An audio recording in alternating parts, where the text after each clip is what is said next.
Also learning new details about the hours before 21-year-old Scout Schultz was shot and killed in a standoff with police. The Georgia Bureau of Investigation says 3 suicide notes were written by Schultz. They were found, and that it was Schultz himself who called 911 to report a, quote, white male with long blonde hair carrying a knife and possibly a gun on campus. The Schultz family attorney says Scout was suffering from a mental breakdown, and campus police should have never used lethal force. So let's talk about this. I want to bring in Chris Stewart. He's the attorney for the family of Scout Schultz. Welcome, sir. Good morning. How are you?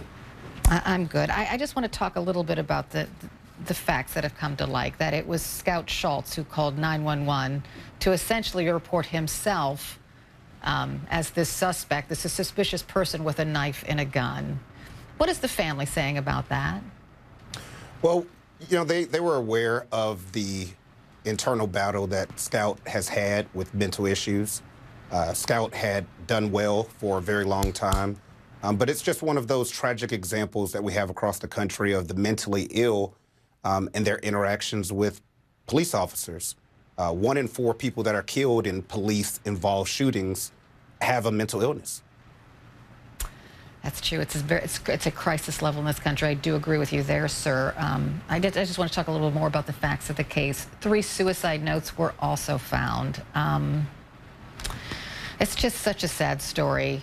It is. So was it suicide by cop? And I don't mean to put it that harshly, but that's what some people are saying in light of these new facts that have come to light. You know, there's no such thing as suicide by cop because properly trained police officers won't allow that to happen, as in the case with Scout. Scout could have easily been taken down with a taser. The narrative of the entire situation was put out inadequately. Scout did not have a knife. That's the biggest thing people have to understand. Scout had a little multi-purpose toolkit, and the blade was not even extended. The narrative that Scout had a knife was put out by them. Well, I will push back a little. When you get a call into 911 and there's a report of a suspicious person who's armed with a knife and a gun, and you're a police officer and it's nighttime and you respond to that, and the person that you're shouting at to drop the weapon doesn't do it and then comes toward you, then police are probably going to suspect something bad is going to happen if they don't act quickly. Well, that's the clear example from the video. 4 of those officers acted phenomenally.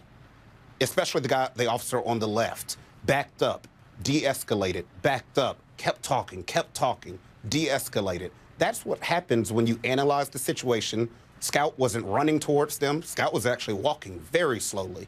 You could see clearly what's in Scout's hand. They have flashlights looking at it and de-escalating it. The problem is Georgia Tech officers are not allowed to have tasers. They don't have it. They only have lethal force. You have to arm them with non-lethal weapons. What did the school tell you about that? Are they going to change its policy when it comes to campus police officers carrying tasers? I did see some information online that now, after this tragedy, they may arm their officers with non-lethal tasers. But it's too late for Scout and Scout's family.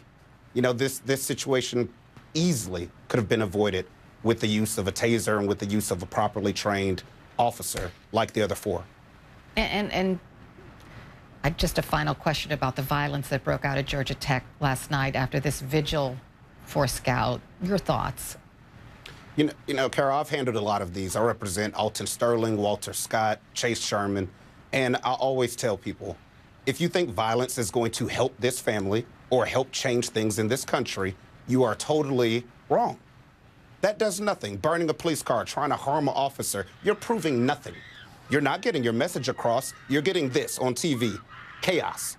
So if you want to actually do something positive, stay positive and go to the people that make decisions and try and fix it. This kind of nonsense doesn't do anything but make the cases harder for us to fight.